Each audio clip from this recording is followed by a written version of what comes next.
Shalom shalom nshuti bakundwa mudukurikirana ku rubuga rwa Hadueka News, tugiye kwigana uburyo umuntu akonekta Core Blockchain akayikonekta nka Core Withdraw Link bazomuhemberako 25% y'amakowa yiwe mu ntango n'ayazokurikira. Ni ikintu coroshe cane gukora ku muntu akurikirana neza amakuru tuba turiko turatanga kugira ngo ntibimucange. Imbere yuko ugera kwino etape birasaba yuko uba waruguruye MetaMask. MetaMask rero mu kuyugurura twaratanze video turigisha uburyo babikora kuri tutoriel, twongera turigisha n'uburyo bayisekiriza. MetaMask ubaye warahejeje kuyugurura bisaba ko uba ufise na email yawe yo muri Satoshi muri telefone yawe, canke ikaba iri mu yindi telefone ariko ufise hafi. Ivyo bikwiye duca tugenda kuri etape yo gukonekta rero ya adresse de portefeuille wallet address bayikonekta mu kibanza citiriwe ngo ni Core Withdraw Link. Reka turabire hamwe rero uburyo bikorwa. Ugiye kubitangura ufyonda hano mubona hari mon qui signifie mon compte. Hama aha harimo umaze kuhafyonda baraca bakuzanira hejuru musanzwe muzi ahanditse paramètres personnels, ntitwabitanzeko vyose muza kuraba ahanditse paramètres personnels.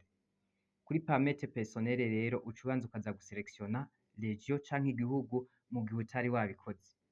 Mu gihe wabikoze ico uba ukirenganye. Ku batabikoze rero tuca tuza guselectiona igihugu, murabona yuko hano urashaka kwandika igihugu canke igihugu urimwo kigaca kiyafisha hejuru y'ibindi bihugu. Uyu muntu rero turiko dukoresha screenshot yiwe ari mu gihugu citwa Uburundi. Uburundi buca butangura hama ugaca ukorako, umaze gukorako murabona ko ngaha twakozeko ugaca wemeza aha musi hari OK. Wakoresha icongereza hari confirm. Umaze kwemeza igihugu rero ukagiselectiona uca ubona gisigaye ari conyene ukupa ka kabuto ka retour ugaca wongera ugafyonda kuri selectionner uselectinga igihugu hama uca usanga hari ca gihugu conyene watoye. Abantu bari mu gihugu c'amavuko buguruye konti mu gihugu c'amavuko batora igihugu c'amavuko. Abantu bagiye mu bihugu vy'amahanga ariko bavuye mu bihugu vy'amavuko nabo batora ivyo bihugu vy'amahanga baba barimwo, umwe wese atora igihugu aba arimwo uwo musi. Attention, ku muntu ari mu gihugu kitemewe n'amategeko gukoresha crypto-monnaie biramusaba kwitonda gutora akabanza agahindura igihugu akava mu gihugu arimwo akaja mu gihugu cemewe gukoresha crypto-monnaie. Ni mu buryo bwo kurinda yuko abahanywe na OFAC batotwandukiza mu gihe tutari twizeye yuko natwe vyodushikira mu gihe twarokotse, birasaba yuko tuvyitwararika. Bisaba guhindura igihugu ukaja mu gihugu cemewe akaba ariho ubikorera mu gihe uri mu gihugu kitemewe n'amategeko. Ibihugu bitemewe n'amategeko ni ibihugu vyahanywe na OFAC biri mu bihano, hagakurikirako Amerika na Etats-Unis. Aho turahejeje ku kijanye no gutora igihugu, ku bantu bari bagitoye ntibiza kubagora. Duca tugaruka rero gufyonda kuri babandi rero bose bahejeje iyo ka. Ku bantu rero bahejeje gutora igihugu duca tuza kuraba hano twese tuza gufyonda hahandi nyene kuri mon compte. Tugaca dufyonda aha hejuru hari ubutunzi bwacu kuri mes actifs. Uhafyonze hahita hiyugurura. Duca tuza kuraba hari Core, ubutunzi bwacu kuri Core. Ukahafyonda, umaze kuhafyonda uca uza gusanga vyahindutse. Attention, bishoboka ku muntu yari amaze gukora mise à jour ya application ya Satoshi. Ku muntu atarakora mise à jour ntibishoboka. Ahanditse ngo lier une adresse de retrait niho hari ya link ya adresse yo kurotirako. Uhafyonze aha nyene haca huguruka, hakaza kuguruka mu buryo bubiri. Ku muntu yari amaze gukonfigira mot de passe de l'actif, irya asset password ntibamuhereza tableau nk'iyi dufise hano. Ku muntu atari bwayikonfigire baca bamuhereza tableau ko abanza kuyikonfigira kugira ngo yemererwe kurotira. Aca afyonda kuri compris nk'uko mukibona hano munsi, abakoresha icongereza muca mukoresha my image, hari close. Hama bagaca bamuhereza, tugiye kuri wa muntu atari bwayishiremo ya mot de passe de l'actif, aca afyonda aha hejuru agashiraho mot de passe de connexion asanzwe yikonectako. Mot de passe de l'actif niyo akreya ubwo uwo mwanya nyene, akongera agaca ayikonfirima aho ugira gatatu. Irya mbere haza mot de passe de connexion irya yinjirirako kuri application Satoshi yikonecta, kabiri hagaca haza mot de passe de l'actif akreya, gatatu agaca ayikonfirima iyo ahejeje gukreya, ibigizwe n'indome nkuru, indome nto, ibiharuro, udusinye, ahejeje agaca yemeza OK. Maze kwemeza OK baca bakubwira ko mot de passe de l'actif a été défini, yabaye défini, uca ufyonda kuri fermer. Urabona ko hano hejuru twahujuje de connexion de l'actif, tugaca tongera tukayikonfirima. Ku bari barayikreye rero reka duce turabira hamwe. Baca bafyonda rero ngaha abari barayikreye, bamaze gufyonda nta kindi kiba gikurikira, kuko baca baza kubazanira ahantu bashira ya adresse yo muri MetaMask. Imbere yuko rero uhejeje gukreya byose wahejeje, uca uza gutura irya adresse yawe yo muri MetaMask muri portefeuille yawe ya kwa blockchain. Witwararike neza yuko utari kuconnectako ivya testnet, uri kuconnectako ivya core blockchain. Adresse ufyonda aha hejuru igaca yikopya, canke ugafyonda aha kuri recevoir. Ufyonze kuri recevoir ugaca baguhereza munsi ahari ijambo copier, ugaca ufyonda kuri copier. Umaze gufyonda aha kuri copier ica iba copie. Iyo adresse rero uca uyizana, niyo adresse de votre dumwe dukorerako, niyo bise ngo ni link, core withdraw link. Nuko aha hejuru uca ufyonda ukaguma wafyonze, ugumye wafyonze ugaca haza ijambo coller, abakoresheje hari igihe haza ijambo paste, hari abandi bagisoma ngo ni paste. Ugaca ufyonda, uguma wafyonze ugaca wigira coller ariyo paste.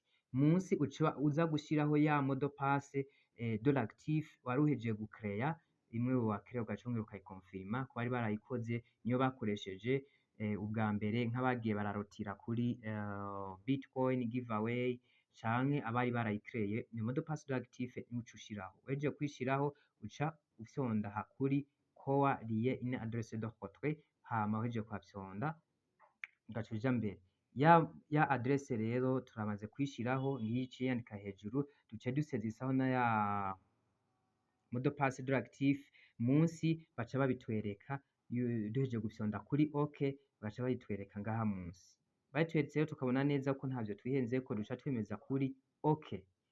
Wemeje kuri OK, baca bakurungikira code de confirmation kuri Gmail yawe, ariyo ya email twavuga. Maze kurungikira code de confirmation kuri Gmail yawe, urayizana ukayandika ahari ijambo code de verification. Mu gihe utayitoye uca uza kuraba muri spam ko atariyo yoba yagiye, nivyo bavuze muri utu tujambo twa rouge. Reka tugende muri email. Tugiye muri email rero uca tuza gutora ya code, iba hejuru urabona ko ni bayita transfer withdraw, ni code ivuye muri Satoshi yo kurotira, baca bakwereka hano Satoshi, mu nyuma ya code ica yandika hano email verification code canke code de verification par email. Iyi code rero uca uguma wayifyonzeko ukayiselektiona yose ugaca uyikopya. Umaze kuyikopya uca uyizana, hari abo telefone zabo zitemera gukora kore, bikaba ngombwa ko bayikora saisie manuellement, uca uyinjizamwo. Uhejeje kuyinjizamwo hano, murabona ko nahashize akamenyetso, uca ufyonda kuri OK. Umaze gufyonda kuri OK, uca utera uja mbere. Haca haza rero ya face verification cyangwa se verification je suis pas un robot. Iyi verification mwese mwarayipashije igihe mwariko murugura konti zanyu. Uca ushiramwo visage, barakubwira ngo position your face in the frame, ugaca ushiramwo visage neza nkaho ujya wifata photo passport. Turn your face to the right, uca uraba iburyo.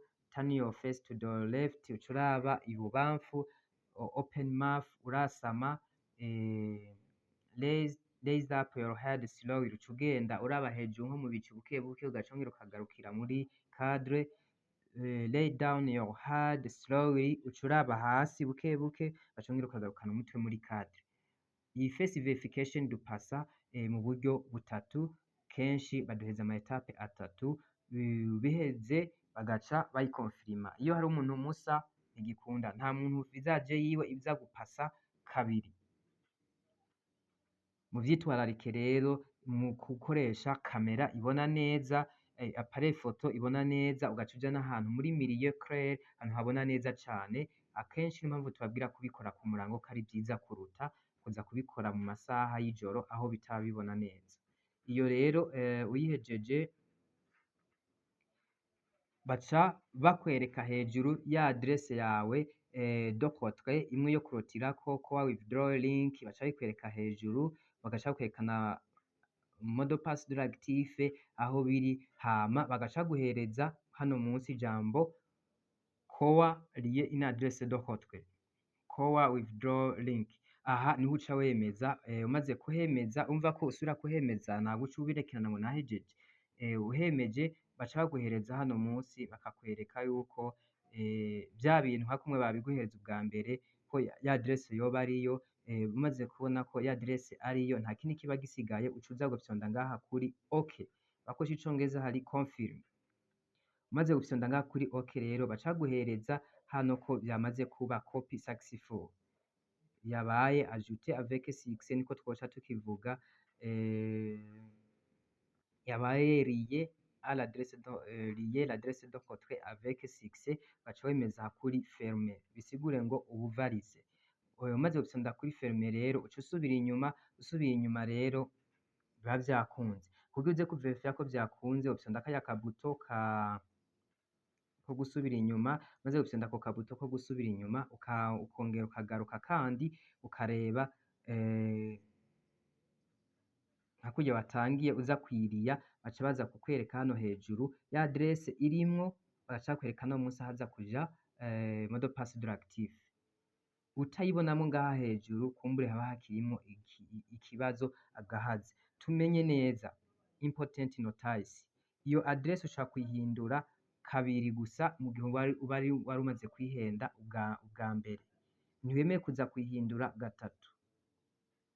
Mubifate nkama yuko umuntu atemeye kuyihindura gatatu, baca baguhereza amachance abiri yo kuyihindura, hama urengeje ntibizoba bigikunze. Mwitwararike rero iyo adresse kugira ngo murinde yuko ubutunzi bwanyu bwotakara, na cane cane dufatiye gusekiriza metamask, wallet, tugaca twongera tukitwararika kubika ry'amajambo 12 na private key nkuko twabivuze mu mavideo muza kubona ku rubuga rwa Hadweka News, hama ukaba uritunganyije neza cane. Ivyo rero bimaze gukunda uba wahejeje kuvalida adresse de contre, uca urindira igihe contre izoba yemewe. Mwari kumwe na De Hadweka rero, reka twongere tubashimire ko muriko muradukurikirana. Amakuru yose tuzogenda tuyabahereza nta namwe dukuyemwo. Mukomeze gukora subscribe, abonnement, mwongere muhereze linki n'inshuti zanyu mwifuza yuko nabo amahirwe atobacika, bivanye nuko nta nshuti zuzurira mu bindi. Mu bisanzwe ntabwo twoshobora kuvuga ijwi ryacu ngo rigere kure hatagiyemwo ubufasha bwanyu. Reka tubipfurize kugira umunsi mwiza, Imana ibahe umugisha. Bye bye.